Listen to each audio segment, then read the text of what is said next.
Община Враца приключи успешно изпълнението на проект „Модернизация на уличното осветление в община Враца“ по програма „Възобновяема енергия, енергийна ефективност и енергийна сигурност“, финансирана от финансовия механизъм на Европейското икономическо пространство 2014-2021 година. Проектът е на стойност 1 млн. 125 хил. 216 лева и 82 стотинки, а размерът на финансовата помощ е 100%.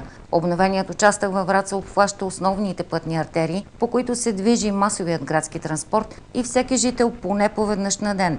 Булевардите Митьо Розов, Демокрация България, 2 юни Христо Ботев и улиците Околчица, Братя Миладинови, Стоян Заимов, Екзарх Йосиф и Стоян Даскалов. Подменени са 927 броя улични осветителни тела, монтирани с 380 броя соларни лампи за тротоарни пространства. Въведена е система за управление чрез монтиране на димиращ модул във всяка лампа. Монтирани са нови средства за мониторинг на потреблението на ел. енергия.